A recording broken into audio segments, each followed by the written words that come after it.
Hello, everyone, and welcome to another informative episode of the Florida Business Forum podcast. Let's open the Florida Business Forum floodgates and let the information begin to flow.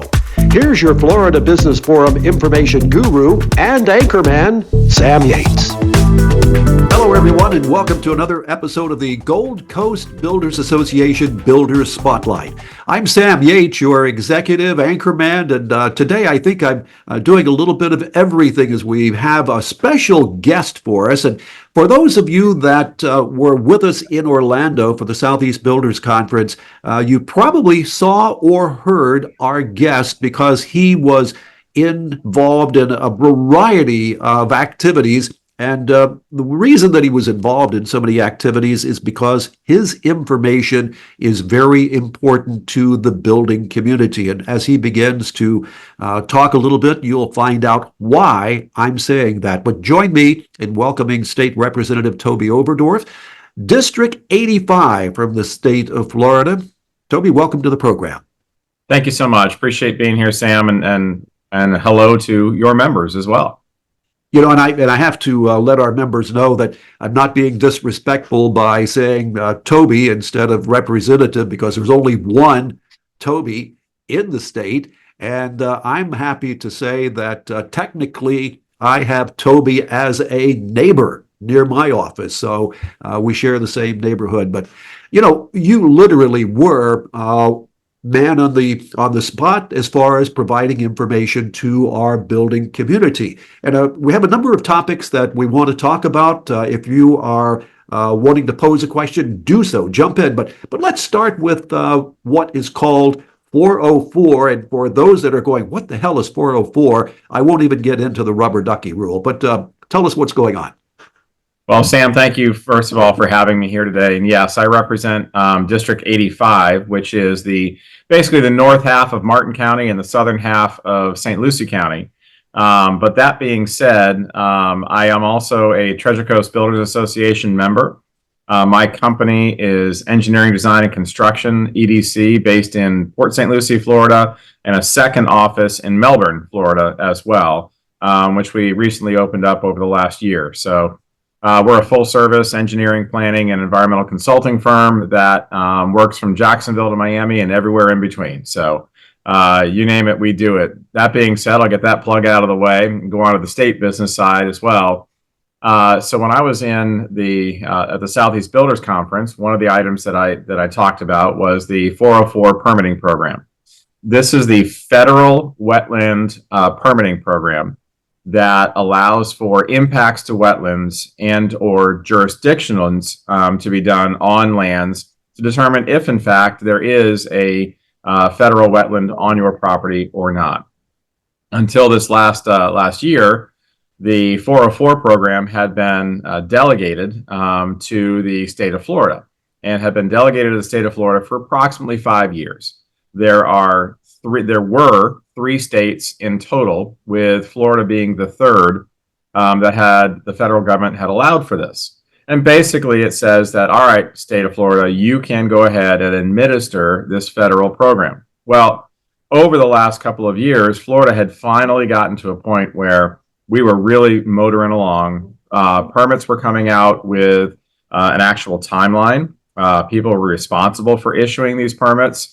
And landowners really knew what they were getting as far as wetland jurisdictions, those types of things. And then there are four groups that came together and sued the state of Florida and sued the federal government to take that authority away.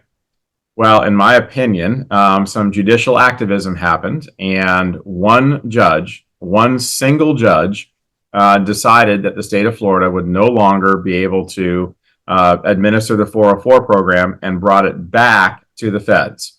So the 404 program and the associated jurisdictional programs, everything else is administered in reality by the EPA. The EPA then delegates their authority and all of the permitting authority to the Army Corps of Engineers. At that point in time, we all then have to apply to the Army Corps. Well, what's happening? Long and short of it is, once the judge came through, and it was a very atypical ruling in that the judge didn't allow for any permits that were currently in the queue to go ahead and work out, and then all new permits would be done by the Corps. No. The judge said, done. Everything is absolutely done. The damage on this was astounding. There were literally I know of a large builder that they had worked on their permit for about a year and a half, and it was sitting on the desk waiting for the supervisor to sign it. When this ruling came through, they had to go back and start from day zero under the federal program. Now, what's even more daunting about that is, at least with the state, you had somebody you could call. There was a responsible party. The feds, there's no timeline whatsoever. They can take as long as they want, and all of the agencies are on the same dole. So let's get into a little bit about what this means and what this program actually is. So first of all, when the state of Florida was administering this, they really looked at what are federal wetlands, and they adhered to these federal wetland regulations, which is called Waters of the United States. Under the Trump administration, and they had redone what is a water of the United States and brought it back to what the original meaning was. Prior to that determination, this had gone way out of hand, and there was all kinds of adjacency and nexus tests and things like that.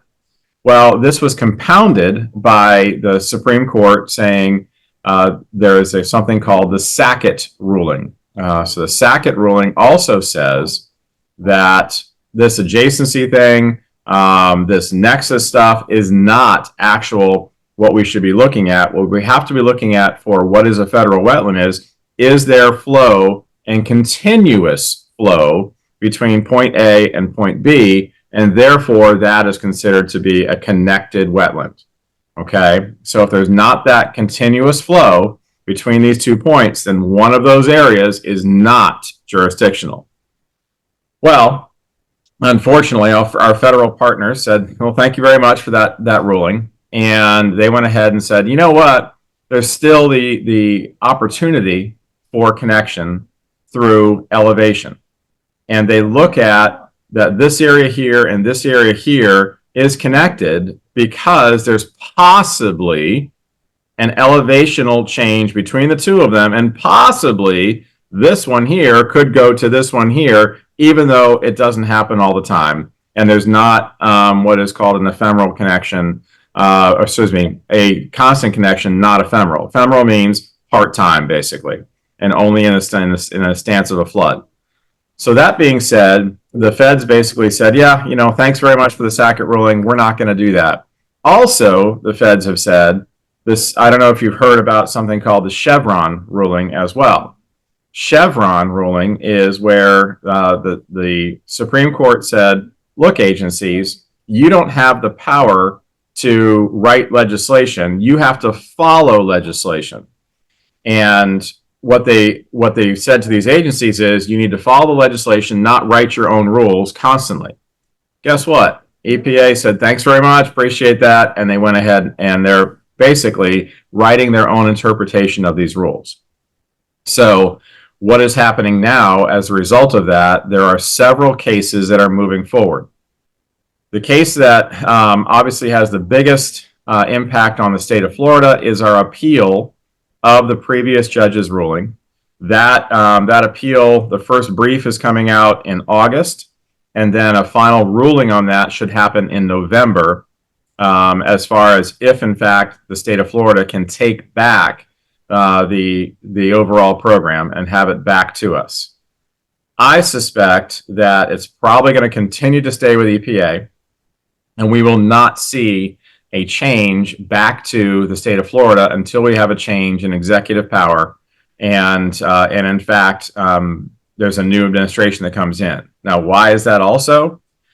Well, state of Florida, as many of you know, is absolutely booming. Things are going great, and oh, by the way, we have a Republican governor, and oh, by the way, we also have basically a Republican state. What's the best way to hurt a Republican state? Is to drive down their economy. How do you drive down the economy? you make it really hard to get these permits, because then all of a sudden, what happens? The cost of housing goes up, cost of living goes up, labor goes down, shortages are there because the builders can't do the things that they've been doing, work isn't there as much. All of these things combine. And if you don't think that's a reality, then start to look at the housing starts that are projected for next year, if in fact we don't get through this entire project. Now, does this affect necessarily inner city Miami-Dade? Not so much. Inner city other areas? Not so much, because those core wetlands have already been taken. Right. But Gold Coast, Treasure Coast, the heart of Florida, these large land development areas, it's going to affect us a lot. And as a result, if you have a project that is permitted, that you're able to move forward with, you now have a project that is worth more today than it was when this ruling initially came down. So that's the bright side of it. The bad side of it is, if you've got raw land that needs federal permitting, you're probably in for at least an 18-month haul, and that's being conservative. If there's minor impacts, possibly we can get away with much less than that. So long and short of it, the 404 program is integral to the state of Florida and moving forward with projects. But that being said, you need to keep your eye on the court systems out there, the November ruling, and I'm just going to say it on this broadcast: please vote for a change in the in the presidential power. We need to get a Republican back in the White House, and under President Trump, we had some things that were really rolling forward, and so that's all part of the whole process. I will continue to work on the 404 stuff. In fact, I'm probably going to be in front of Congress here at some point, testifying on the damage and the economic damage that it's causing, and hopefully we'll be able to do something here coming up. So I'm going to pause there and hopefully get some questions. Yeah. And if you do have a question, just go ahead and jump right in. But so in effect, we have a type of moratorium for at least 18 months. Is that a fair statement before anything can move? I wouldn't say it's a moratorium. I mean, technically it's not, but the Corps of Engineers has stated that they're going to be processing the permits. And what's happened was we got DEP electronically transferred all of the permits about a month after the ruling came through. A month and a half after that, the Corps said, "Hey, when are you going to transfer the permits?" The DEP said, "We did. Here's the evidence of it. Here's all the links. Here's everything else." The Corps says, "Actually, we need a hard drive." I'm sorry, what? You need a hard drive?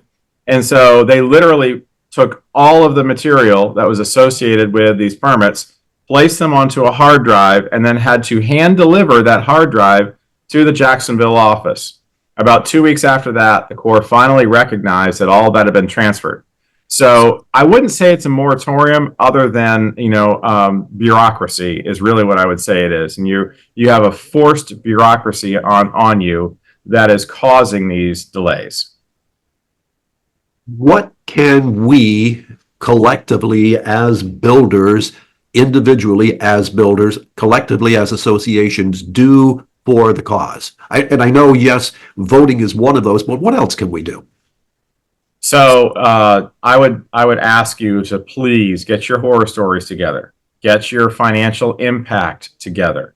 If you know of somebody that is hurt by this financially, if there's a region that you're seeing, if home prices are being driven up, if there is other things like that, document it and get me those documents. Document it and get those documents to the Florida Home Builders. Document it and get it to the national home builders. That will allow us to then have that evidence to move forward.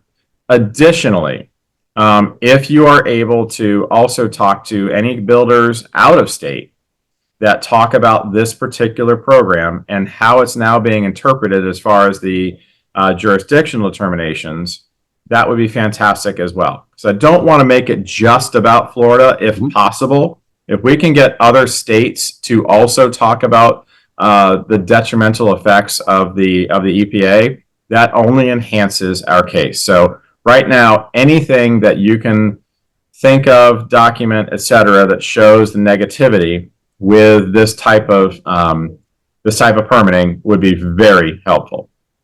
Representative Overdorf.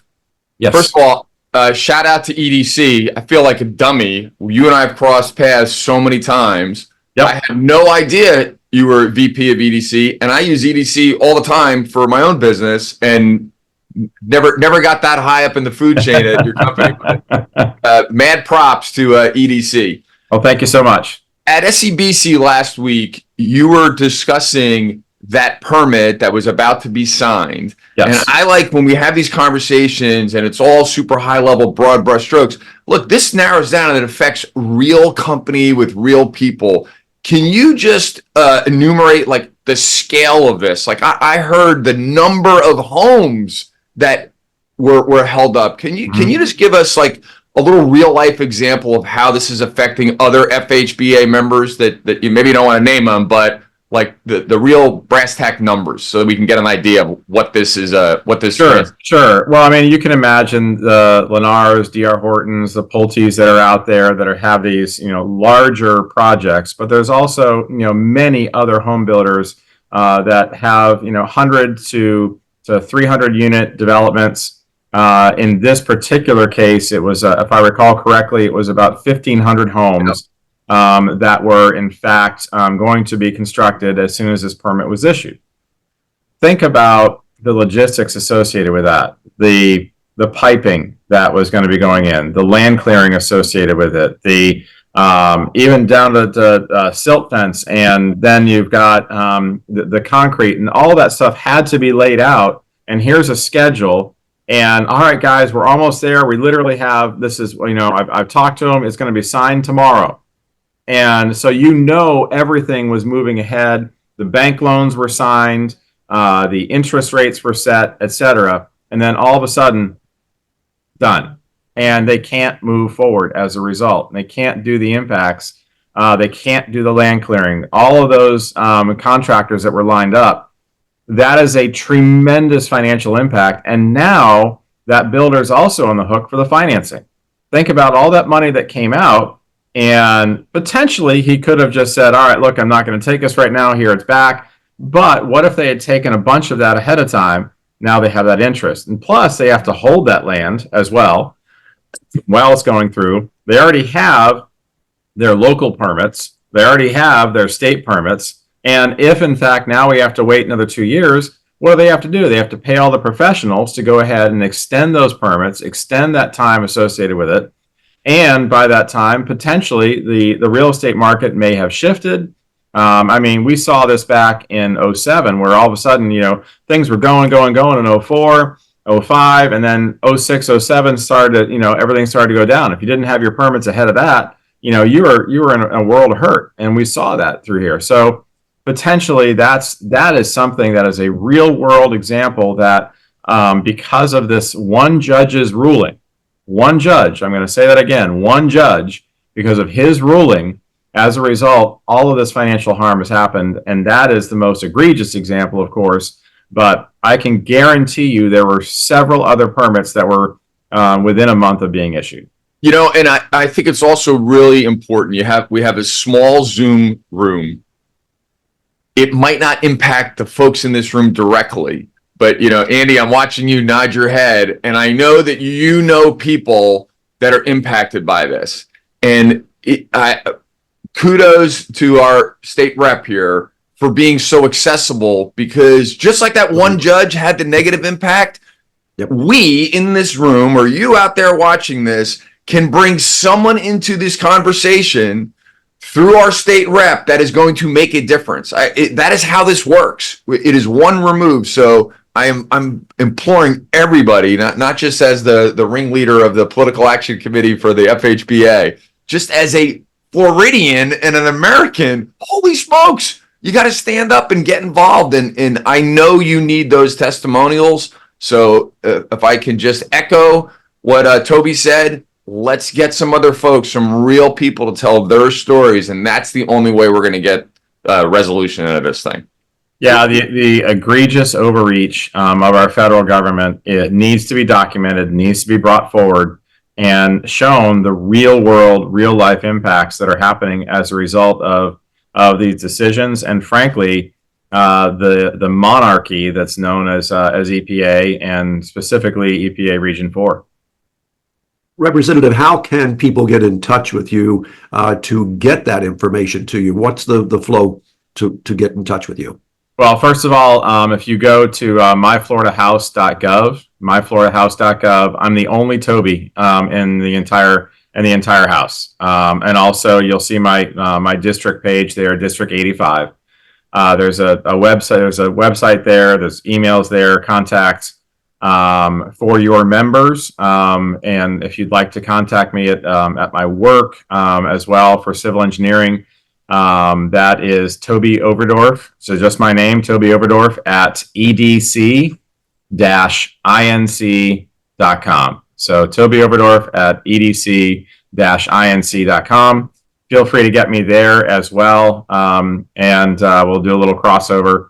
But if it's, I'd love to get any and all type of stories, thoughts. If you know of somebody that may want to talk about this and we can document it, that would be great. And so that's really a way of getting some of the traction going for the 404 program and being able to talk about that a little bit more.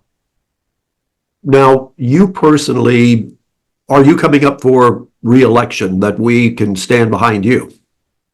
Every 2 years we have to go through this process, and yes, I'm going to be. I don't have a primary, but I do have a general election. And TobyOverdorf.com is the best way to help me out. So TobyOverdorf.com, and you can do a donation right on that page if you choose to. Thank you very much for that. And but yes, I will be running through this year as my final term in the Florida House, and there are several opportunities after that. So we'll see what happens. You know, and I love the way you said that in the Florida House. So we're going to be watching closely to see how we can best support you. But back up a step, if we could. In working with a lot of builders in the past, I have seen the developers do credit transfers for some of their permitting process. Has that effectively been paused as well, or does the credit wetland per wetland still be in play? Because a lot of folks don't realize it, but this is also putting a strain on some of our environmental concerns. So yes, the wetland mitigation, offsite wetland mitigation is still in play. You're still able to do it, except that you'll have both state and federal credits that will have to be brought in. So there are several mitigation banks that charge for state credits, and then they add another charge for federal credits as well. So potentially the cost for those credits is going up because the feds are saying, oh no, there's a lot more jurisdictional wetlands here than originally, and so you could have your federal jurisdictional wetlands and your state jurisdictional wetlands, and sometimes the numbers absolutely match and they're the same amount. In other cases, the state is typically more, there are more acreage of state wetlands than there are federal wetlands, but because of these rulings recently, we may actually see more federal wetlands than state wetlands, and that's another egregious overreach in my opinion. And they're basically saying that that ditch out there is a wetland, and that's not what was ever intended when these regulations were brought forward. So yes, there is credits that are available and going back and forth. An additional item that we probably won't cover today, but it is something that I think all of us need to be aware of, is the stormwater rules that have been coming through, and again will affect Gold Coast builders, I think more so than many others. But with that, there's a water quality side to it, and we are actively working on being able to set up and work with some water quality trading banks so that you'll be able to buy water quality credits instead of having to expand treatment on your site. And as a result, you'll be able to get more units, or more square footage onto your site rather than having to do a stormwater facility on the site. So those are both areas, and happy to talk about that as well. When it comes to all of this impacting the cost of housing, we need more affordable, but I like to also use the word attainable because sometimes it's confused by the public that affordable does not mean low income housing, but housing that our first responders, our teachers, our veterans can all attain at some point. Are we doing enough from your perspective to at a state level? Can more be done? Well, one of the things that we're looking to do and go in front of the U.S. Congress is to again emphasize that housing is an essential industry. And if you recall from those horrible COVID days, our governor said, no, housing is an essential industry. We need to keep moving ahead with this. And as a result, the housing industry continued to work throughout the time of COVID. That being said, that also needs to be brought forward to the federal side, that housing is an essential industry, and what you're doing and what you're impacting impacts everyone across the board. And that's why it's so critical to show this in other states, not just Florida. And the impacts of this, of these decisions that are, in my opinion, an environmental and judicial overreach that says all of these areas are, in fact, jurisdictional and federally jurisdictional as well. So, even if let's say that in the worst case scenario, the Corps goes ahead and is going to claim all these areas, if we could just have administrative timetables that we all could say, all right, we know that if we start the permit here, it's going to be issued by here. But we don't have that in the feds. None of that is there whatsoever. I could give an estimate to my client, and I can't tell you the times that I've had really bad conversations with clients, and I don't have any control over it whatsoever as far as when these things get done. So again, if we're able to have housing as an essential industry, at least some administrative timetables with it, and that would be a worst case scenario. Best case scenario is brought back to the state. For our audience, I have to say that when it comes to issues that our Builders Association, Gold Coast, the Treasure Coast Builders Association, when we need to reach out to someone at the state, Representative Overdorf is always there. So I want you to know that we appreciate that immensely. As we're talking about things that impact our builders, you're also on veterans and infrastructure transportation. Anything that we should touch upon before we wrap up the program in those arenas so that we cover a lot more? So one of the areas that that we obviously focus on at the state is trying to make Florida the most veteran-friendly state as possible, and we're doing this now through a variety of programs, whether it be training programs, whether it be additional opportunities for instruction, or just putting people into an area where, in fact, they can go ahead and live out their years as well. So this is something that we've worked very hard on, and we've looked at these possibilities where men and women, there's a veterans home here in the city of Port St. Lucie where we've now gone ahead and allowed not only the veteran to live there, but also the wife as well. That was something that they hadn't talked about before, is having these couples together. Why wouldn't you do that? You spent 50, 60 years together, and now you're being told because you're a veteran you can go there, but the wife can't. I mean, that was something that we said no. Also in the state of Florida, we have here in Indian River State College, there's a veterans center there that is retraining veterans and also repackaging the skills that they've learned within the military and being able to then apply that towards jobs. Finally, one of the things that we're also doing, and this applies across the board, and it was such a huge thing for me, was skills training. And whether it be at Indian River State College or now we have the Indiantown High School is a state model for creating skills training and allowing kids when they're 18 be able to have these certificates, whether it be for air conditioning, welding, construction, framing, all these different things that are out there that instead of having to go to college and get a college loan, they're now able to go right into the workforce and at least under this administration, pay for those college loans. But that's a whole other story. That being said, we're able to get into the workforce right away. And so that's another integral thing that we've been working on, is that workforce training and being able to get kids, veterans, and folks that are returning to society back into the workforce. And certainly workforce is something we need to keep an eye on. Last comments from any of our participants today before we begin to wrap up. Frank, anything else that you'd like to? I just want to say thank you for all your support to the FHBA, TCBA, and the home building in general. Really, My pleasure. My pleasure. Representative Overdorf. Now, tough question. The toughest question that I always ask. Will you come back at some point in the future to be with us again? Only if Robin's here. Nice. Robin's been very quiet today, but yes, we will make that arrangement. And, I do want again to let people know how they can get in touch with you through the state District 85. The best way to go to the website? Go to the website, and then also, my website, my address there is toby.overdorf at myfloridahouse.gov.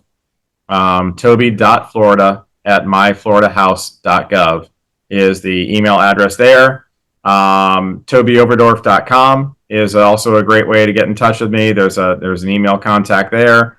You can go to the EDC website, Engineering, Design, and Construction website, get me there. So if you can't get a hold of me, you're doing something wrong. And I'm pretty much I'm the only Toby in the house, and I am currently the only Toby on the ballot. And I want to say that we're going to watch very closely to see where your career is headed, because we need more Tobys. Not more Tobys, but we need more people like you watching out for us and making sure that we have someone that we can turn to who understands. And I could not underscore enough that the impact it had to people in the room when you said, I am a member of a builders association. That just said everything we needed to know about what you are all about and how you're committed to our industry. So we definitely appreciate that. My pleasure. Now, as promised, let me see how many people we have left that stayed with us. I think we have maybe a half dozen. So let's quickly go around the room. And if you would like to stay, I would appreciate it, because I know everyone wants to let you know who they are. So let's start. Frank, you want to start it off? Sure.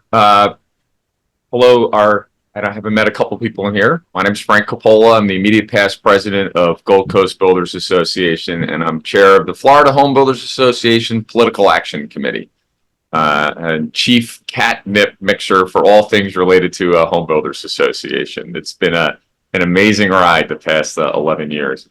I do high-end owner-occupied residential remodeling, and just started the new company up with my attorney, who's my partner. It's called Master Construction Advisors, where we help homeowners who have contractors gone wild.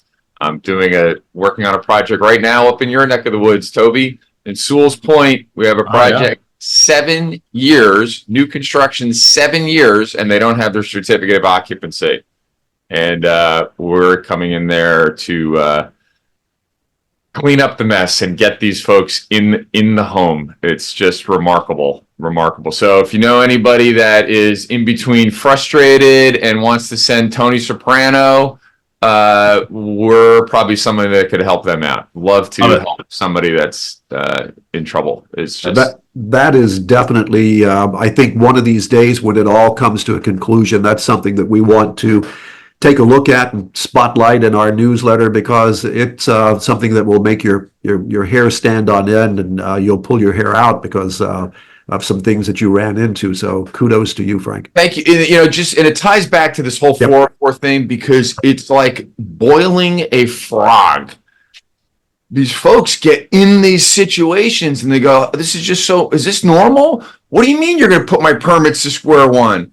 And you don't realize, number one, that you're not alone. Number two, this is not normal. And number three, what can you do about it? So it's thank you, Sam. And you can tell I definitely it gets my blood boiling because I hate seeing real people, suffer.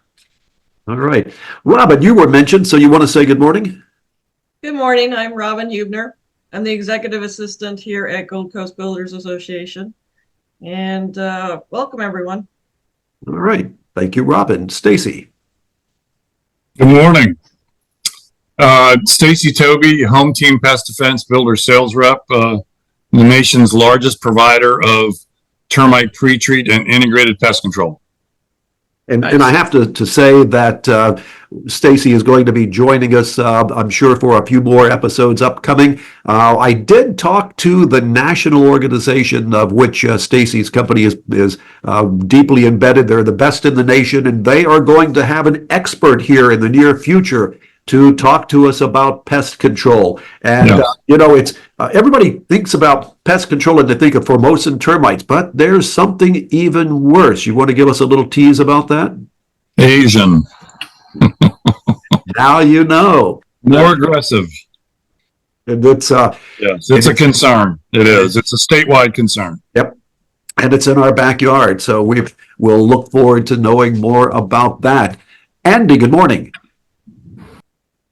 Hey everyone, good morning. My name's Andy. I'm the owner of Green Payroll.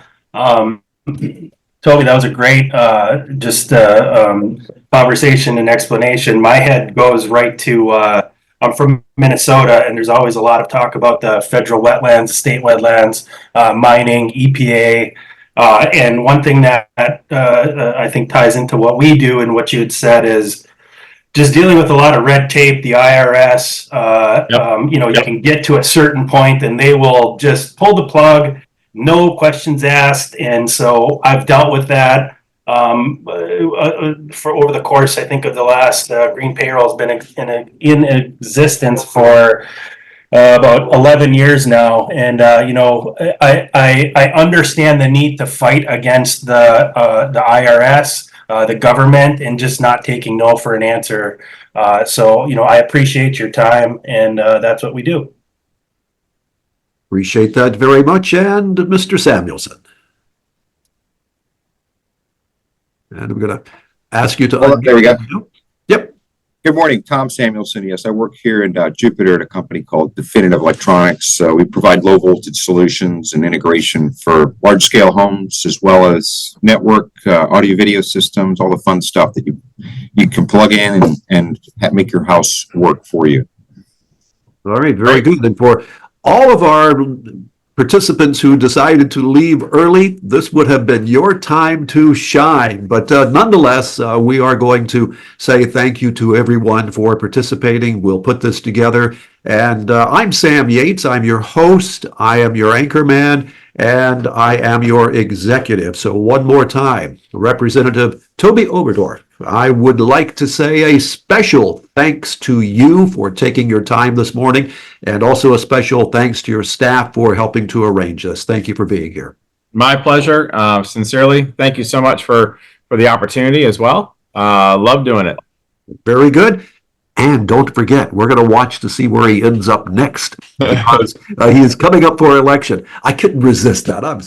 The Florida Business Forum is dedicated to showcasing Florida businesses and CEOs of all sorts to promote their business or not-for-profit in the only business forum of its type in Florida.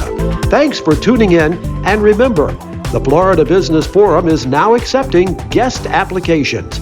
Have a great day, everyone, and stay tuned for more business.